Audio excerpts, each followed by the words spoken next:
하이, 안녕하세요. 일산 베들교회 오르칸 학생 여러분들, 이진희 목사입니다. 여러분도 잘 지내고 있나요? 우리가 부득이하게 또, 안타깝게 이 교회 발 감염이 좀 심각해져서 우리가 이번 주에는 또, 오프라인으로 만나기는 어려울 것 같고 또 영상으로 예배가 진행될 것 같습니다. 그래서 우리가 라이브 예배는 오전 10시부터 11시까지 라이브를 할 생각이에요. 그래서 목사님 거기 유튜브 계정에 들어오시면 우리가 다 함께 라이브로 예배 참여할 수 있고 또 실시간 채팅으로 우리 또 만날 수 있으니까 그렇게 해서 들어오면 좋겠고요. 오늘은 우리가 성경 독서 리뷰를 시작하도록 하겠습니다. 오늘은 성경의 권위성이라고 해서 시작하도록 할게요. 자, 성경에는 권위성이라는 게 있습니다. 이게 뭐냐면 믿음과 행동의 유일한 법칙이라는 겁니다. 자, 여러분이 어떤 것을 믿을 때에 그 내용이 진리라는 것을 어떻게 확인할 수가 있습니까? 확신할 수가 있습니까? 한번 생각해 보세요. 자, 이것이 진리라고 생각할 수 있는 것을 어떻게 확신할 수 있냐면 세 부류의 사람들로 나눌 수 있다라고 볼 수 있어요. 첫 번째는 전통을 권위로 인정하는 사람들도 있고 또 전문가의 말을 권위로 인정하는 사람들도 있고 또 하나는 자신의 권위로 인정하는 사람들도 있고 마지막으로 하나님을 권위로 인정하는 사람들도 있습니다. 자, 이처럼 사람들의 행동 뒤에는 행동을 이끄는 원인이 있다는 것입니다. 자, 우리는 지금까지 이렇게 행동했기 때문에 이것을 진리라고 믿는다라고 말하는 사람은 전통을 최종 권위로 인정하는 사람이고요. 또는 전문가가 이렇게 말을 했다라고 했기 때문에 전문가의 말을 인용해서 최종 권위로 인정하는 사람. 또는 내 생각대로, 내 느낌대로 나의 감을, 나의 feel을 믿는다고 해서 나 자신을 권위로 인정하는 사람. 또는 하나님이 그렇게 말씀하셨기 때문에 나는 그렇게 행동한다라고 이야기해서 하나님의 권위를 인정하는 사람. 이렇게 나뉩니다. 이처럼 사람들은 자신이 믿고 행동하는 최종적인 권위를 자기 자신이나 다른 사람이나 하나님께 두며 살아가고 있습니다. 자, 이처럼 권위란 누구의 말을 믿고 누구의 말을 순종해야 하는가에 문제가 있다는 것이죠. 자, 권위란 다른 말로 하면 사람들의 믿음과 행동의 원천이며 사람들의 믿음과 순종을 이끌어내는 힘을 권위라고 이야기합니다. 조금 더 쉽게 이야기하면 권위는 관계적인 용어예요. 넓은 의미로 본다면 통치권, 지배권을 권위라고 말을 하기도 한다는 것입니다. 자, 그렇다면 이러한 권위는 어디에서부터 비롯된 것일까요? 자, 저와 여러분들은 하나님을 믿기 때문에 모든 권위는 하나님께로 온다는 사실을 알 수 있습니다. 왜냐하면 하나님은 우리 인간의 창조주이시며 우리의 주권자이시며 우리를 통치하시는 분이기 때문에 모든 권위는 하나님께로부터 시작된다는 겁니다. 창조주 하나님은 우리에게 무조건적인 순종을 요구할 수 있는 권리가 있으며 우리는 하나님께 무조건적인 순종을 해야 할 의무가 있다는 겁니다. 왜냐하면 하나님이 우리를 만드셨기 때문에 그래요. 여러분들도 한 가지 예를 들어볼까요? 여러분들도 어떠한 물건에 애착이 있는 물건이 있죠. 근데 그 물건을 내가 돈으로 주고 샀어. 그렇기 때문에 이 물건이 내 거야. 그렇기 때문에 이 물건의 소유권이 내가 있기 때문에 나는 여기에 주인이 될 수가 있고 이 물건은 온전히 내 거라는 주장을 할 수가 있는 거예요. 자, 하나님은 하나님 자신의 권위를 사람들에게 위임을 하셨습니다. 가정에게는 부모이고요. 단체 속에서는 지도자가 있고요. 국가에게는 원수, 통치자가 있습니다. 그러므로 가정이나 사회나 국가에서 권위를 가진 사람들이 된다는 것은 곧 하나님이 맡겨주신 하나님의 권위를 대행한다는 의미를 가지고 있다는 겁니다. 권위를 가진 자들이 권위를 바르게 사용할 때에 우리의 인간 사회는 바른 질서를 유지하며 조화롭게 살아갈 수가 있는 겁니다. 자, 그러나 권위에 대한 양극단의 잘못된 태도가 있죠. 하나는 권위주의인 겁니다. 이 권위주의는 권위를 잘못 사용하는 것을 말하는데요. 권위주의는 부도덕하고 부당한 것을 순종하라고 강요하는 겁니다. 가정에서 부모가 자녀에게 불합리하게 순종을 요구하거나 행동을 구속하고 속박한다면 이것은 바로 권위주의가 된다는 거죠. 예를 들면 일요일에는 교회 가지 말고 숙제만 해. 밖에 나가면 혼날 줄 알아. 이렇게 말하는 것 자체가 권위라는 겁니다. 자, 학교에서는 선생님이 무조건 자신의 말에 동의하라고 한다면 이 또한 권위주의가 된다는 겁니다. 자, 교회에서는 목사님이 내가 목사니까 무조건 내 말에 순종하라며 신도들의 양심을 통제하려고 한다면 이 또한 권위주의라는 겁니다. 자, 이 목사들이 중요한데요. 하나님이 나에게 이런 말씀하셨어 라고 이야기하면 성도들에게 그것을 말씀으로 제약하거나 강요점을 두면 권위를 잘못 쓴다는 겁니다. 또 이것은 국가에게도 나타납니다. 국가에서는 부당한 방식으로 권력을 사용한다면 이것이 바로 권위주의가 된다는 겁니다. 자, 사람들은 살면서 여러 가지 권위주의에 대한 불쾌한 경험들을 하게 되죠. 이렇게 되면 모든 권위가 싫어지고 극단적으로 치우칠 수밖에 없어요. 예를 들면, 그래서 권위가 싫어서 국가가 왜 뭔데 나에게 권위를 이렇게 압박하냐 그렇게 해서 극단적인 무정부주의도 나오기도 한다는 겁니다. 자, 권위주의는 분명 잘못된 것이며 반사회적이며 반인간적이라는 겁니다. 그러나 권위주의보다 더 위험한 극단이 바로 권위 자체를 부정하는 방종이에요. 아까 전에 목사님 말했던 방종이에요. 왜 국가가 나를 구속해? 왜 국가가 나에게 이렇게 해? 나 싫어. 그래서 나 무정부주의로 갈래. 이게 바로 방종이라는 겁니다. 자, 이전에는 권위주의가 문제였다면 오늘날에는 방종주의가 문제라는 겁니다. 목사님 어릴 때만 해도 아버지나 또 어머니가 엄격하셔서 여러 가지 제약이 많았어요. 예를 들면 밥 먹을 때는 쩝쩝쩝 소리를 내면 안 된다든가 밥을 먹을 때는 이야기해서는 안 된다든가 그러면 꼭 혼나기도 했습니다. 또 어른들이 먼저 밥 숟갈을 뜨기 전에 내가 먼저 먹으면 혼나기도 하고 뭐 이런 권위주의가 있긴 있었어요. 하지만 요즘 들어서는 이 권위주의보다 더 문제가 되는 게 바로 방종주의라는 겁니다. 오늘날은 무엇이든지 자유주의의 이름으로 이 기존의 정당하고 합법적인 모든 권위를 무시하는 것이 하나의 경향성으로 인정되고 그렇게 하는데요. 이것이 바로 포스트 모더니즘이라는 겁니다. 권위 자체를 부정하는 것은 곧 혼란과 무질서한 세상을 초래하게 된다는 것입니다. 인간관계와 사회가 조화와 질서를 유지하기 위해서는 정당한 권위에 대한 순종, 즉 도덕과 법을 준수하는 것이 필수적이라는 겁니다. 그래서 사회가 유지되려면 도덕과 법이 균형이 맞아야 된다는 겁니다. 기독교인이 가장 중요한 특징은 권위를 존중하고 권위를 믿는다는 겁니다. 그 중에서도 성경의 권위를 최고의 권위로 믿는다는 것이죠. 성경의 권위란 성경이 가지고 있는 그 자체의 권위가 있다는 겁니다. 왜냐하면 성경은 하나님의 말씀으로서 권위가 있다는 거죠. 성경이 가진 권위는 신적인 권위 두 가지는 다음과 같습니다. 첫째는 성경은 하나님의 백성을 다스리는 통로라는 겁니다. 법이라는 거죠. 둘째는 성경은 우리의 믿음과 행동의 최고의 기준이며 절대적인 법칙입니다. 그래서 우리의 믿음과 행동은 언제나 성경을 통해서 검증이 되어야 된다는 겁니다. 우리의 믿음과 행동이 성경이 기준이 된다는 거죠. 그래서 이 기준에서 벗어나면 뭐가 되느냐? 죄가 된다는 겁니다. 자, 그렇다면 성경이 하나님의 말씀이라는 것을 우리는 어떻게 할 수 있을까요? 성경이 하나님의 말씀이라는 것은 여러 가지 증거를 통해 알 수 있습니다. 한번 살펴보자면 웨스트민스터 신앙고백서 1장 5절에 보시면 성경은 하나님의 말씀이라는 증거를 이렇게 말합니다. 성경이 천국의 내용을 다룬다는 사실, 교리의 능력, 문체의 장엄성, 또 모든 부분의 일관성, 하나님께 모든 영광을 돌리는 전체적인 시야, 인간의 구원에 이르는 길은 완전히 나타나 있고 그 외에 비교 대상이 없는 많은 탁월성, 전체적인 완전성 등 성경이 하나님의 말씀이라는 사실에 대한 충분한 증거가 차고도 넘친다는 겁니다.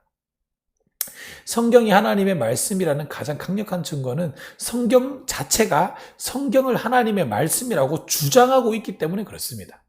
이 웨스트민스터 신앙고백서 1장 5절은 계속해서 이렇게 말하는데요. 그럼에도 불구하고 성경이 무오한 진리이며 신적인 권위를 갖는다는 사실을 우리가 완전히 수긍하고 확신하게 되는 것은 우리의 마음속의 말씀으로, 그리고 말씀과 함께 증언하시는 성령의 내면적 역사의 결과이다. 이렇게 이야기하고 있습니다. 좀 어렵죠? 자, 지금부터 성경이 하나님의 말씀이라는 그 증거들을 조금씩 살펴보도록 하겠습니다. 첫째, 예수님은 자신의 모든 가르침이 하나님의 말씀이라고 주장합니다. 요한복음 7장 16절에 보시면 내 교훈은 내 것이 아니요 나를 보내신 이의 것이니라. 자, 또한 예수님 구약 성경의 권위를 인정하셨습니다. 예수님은 구약 성경을 이루는 것을 자신의 사역의 핵심으로 보셨는데요. 마태복음 5장 17절 말씀을 보시면 내가 율법이나 선지자를 폐하러 온 줄 생각하지 말라. 폐하려 온 것이 아니요 완전하게 하려 함이라 라고 말씀합니다. 그뿐만 아니라 예수님은 신약 성경의 권위를 인정하셨는데요. 마태복음 13장 11절, 요한복음 17장 20절에 말씀하고 있습니다. 둘째, 예수님의 사도들은 성경에 대한 신적 권위를 인정했습니다. 사도들은 자신들의 설교나 편지가 신적 권위가 있는 것을 말을 했습니다. 대표적으로 사도 바울은 고린도전서 14장 37절에 이렇게 말했습니다. 내가 너희에게 편지하는 이 글이 주의 명령인 줄 알라. 자, 사도 요한도 이렇게 말을 합니다.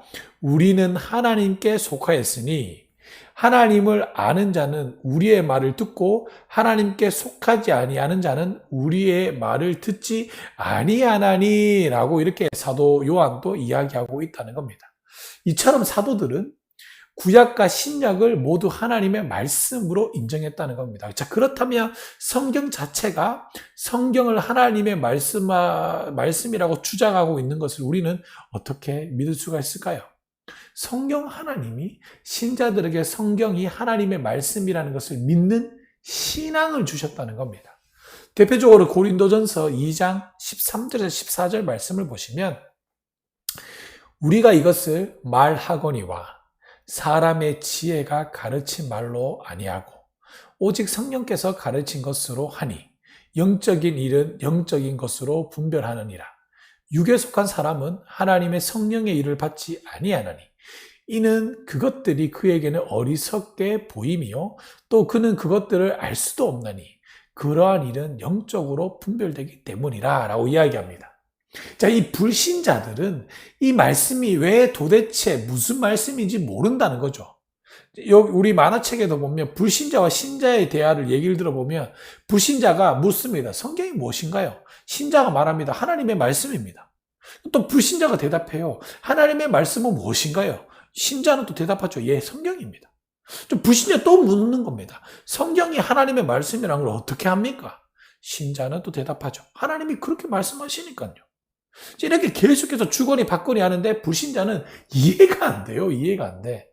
성경 자체가 성경이 하나님의 말씀임을 주장하는데 이 사실을 믿는다는 것은 이런 거예요. 그렇다면 신자는 어떻게 성경이 하나님의 말씀이라는 믿는 믿음이 생기는가? 왜 불신자는 못 믿는데 예수 믿는 우리는 이 사실을 믿을 수가 있는가? 이것을 성경은 성령의 조명, 내적 증거라고 부르고 있다는 겁니다. 성령님이 나에게 영적인 눈을 열어주셨기 때문에 성경이 하나님의 말씀이라는 것을 우리가 볼 수가 있다는 겁니다. 신자는 볼 수 있는 눈이 열렸고 불신자는 아직도 눈이 감겨 있다는 거죠. 그래서 성경에는 이 불신자를 가르쳐서 눈뜬 장님이라고 얘기합니다. 눈은 떴지만 실제로는 볼 수가 없는 어리석은 상태에 있다는 겁니다. 이렇다는 거예요. 시각장애인은 꽃과 빛을 볼 수 없기 때문에 시각장애인이라고 말을 하는 거죠. 마찬가지로 정상적인 눈에는 빛과 색깔이 분명히 드러나듯이 성령의 조명으로 마음의 눈이 밝아진 우리 믿는 사람들은 성경이 하나님의 말씀이라는 것이 믿어져요. 누가 무슨 말을 해도 성경은 하나님의 말씀이라는 게 믿어진다는 겁니다. 그러나 죄로 인해 마음의 눈이 어두워져 신앙이 없는 사람은 성경이 하나님의 말씀이라는 것이 도무지 믿어지지가 않는다는 겁니다. 그러므로 성경이 하나님의 말씀이라고 믿어지는가 아닌가는 성경이 말하는 참 신자인지 아닌지를 분별하는 기준이 된다는 겁니다. 성경이 하나님의 말씀으로서의 최종 권위가 된다면 우리는 성경에 대해 어떠한 태도를 취해야 할까요? 첫 번째, 성경이 하나님의 말씀이라면 성경에 대한 태도는 곧 하나님께 대한 태도와 마찬가지여야 한다는 겁니다. 자, 내가 하나님께 순종하는 태도를 보였어. 그러면 이 성경에게도 똑같은 태도를 취해야 된다는 겁니다. 왜? 이 성경에는 하나님의 말씀이 기록되어 있기 때문에, 하나님이 쓴 거기 때문에 권위가 똑같다는 겁니다. 자, 우리는 사극을 통해 옛날 황제나 왕의 신하들이 칙서를 전달할 때 예를 갖춘 후에 그것을 받아들이는 장면을 보게 되죠.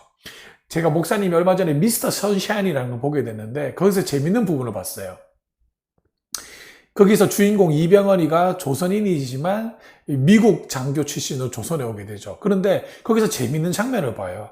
조정 대신이 왕의 명령이 오니까 그 칙사 앞에 무릎을 꿇고 예를 다하고 받는 겁니다. 그런데 이병헌은 가만 서서 받는 거예요. 절을 하지 않는 거예요. 그러니까 다른 사람들이 무엄하다라고 얘기하거든요. 이 권위가 똑같이 인정했다는 겁니다. 왕의 말을 무시하는 것은 곧 왕을 무시하는 것과 똑같은 거예요. 자, 예수님은 12 사도를 전도자로 파송하시면서 이렇게 말씀을 하셨습니다. 너희를 영접하는 자는 곧 나를 영접하는 것이요.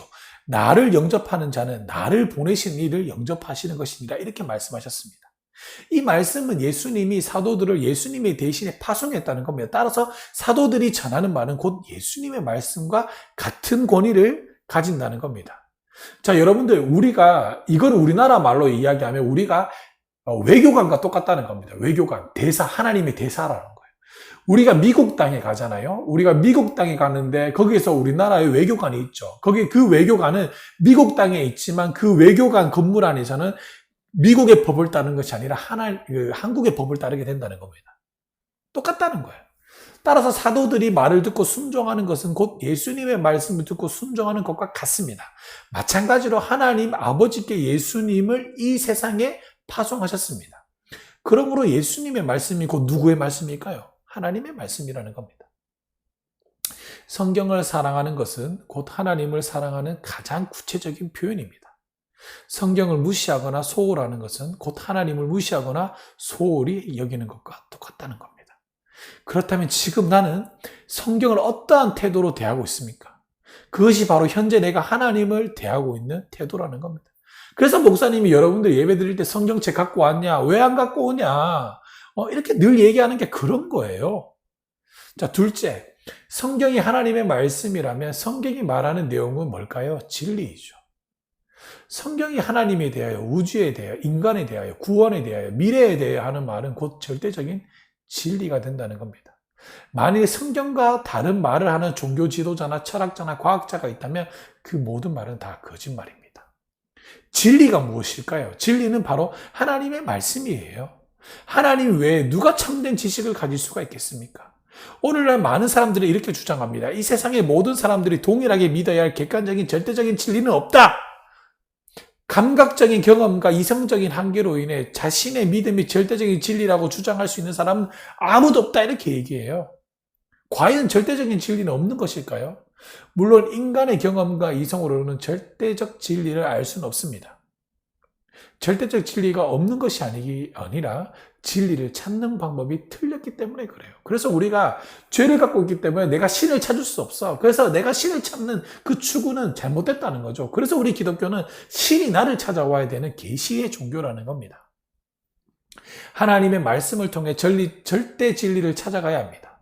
하나님은 성경을 통해 진리를 계시하시고 하나님 자신의 말씀을 우리에게 전달해 주셨다는 겁니다. 따라서 성경은 바로 우리가 믿어야 할 진리요, 또한 우리가 마땅히 순종해야 할 윤리적, 절대적 기준이라는 겁니다.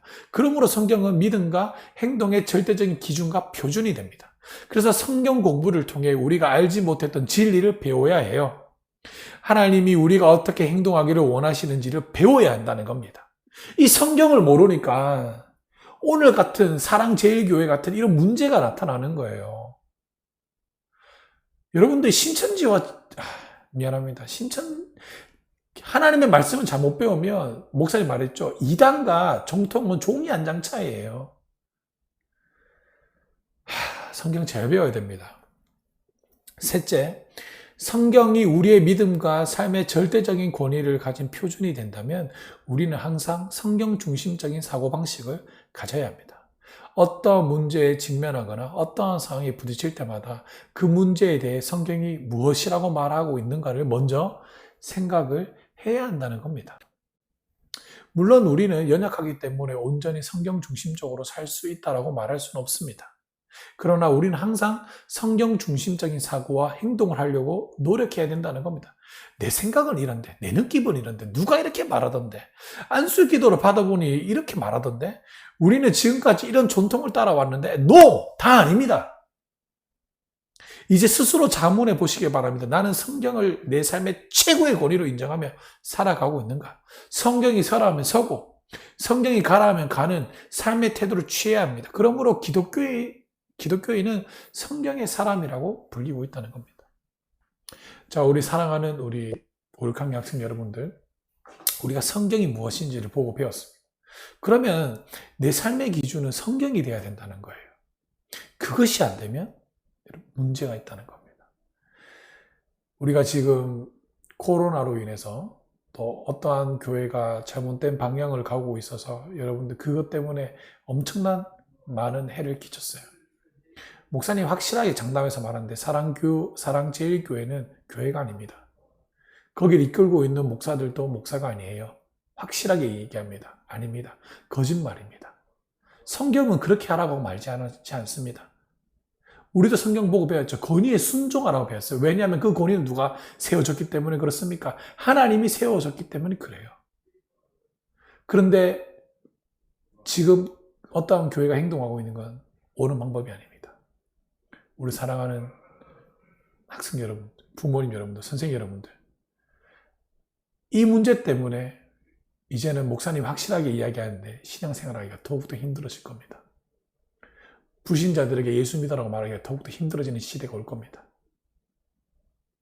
우리 기성교인이 잘못해서 그렇습니다. 여러분들은 제대로 배워서 제대로 된 기독교인의 길을 걸어가시고 불신자들에게, 세상에게 제대로 된 진리의 빛을 비출 수 있는 사랑하고 귀한 우리 여러분들이 되기를 원합니다. 그렇기 위해서는 여러분들이 성경이 무엇을 말하고 있는지, 성경이 어떻게 말하고 있는지를 제대로 배워야 돼요. 못 배우면 잘못된 길로 걸어갑니다. 그러면 누가 욕먹을까요? 죄 없으신 예수님과 하나님이 욕을 먹는다는 겁니다. 최소한 우리가 그렇게 해서는 안 되잖아요. 이를 기억하시고 머리에 새기시고 순종하며 살아가시는 귀하고 복된 자가 되기를 주님의 이름으로 간절히 축복하고 소망합니다. 아멘.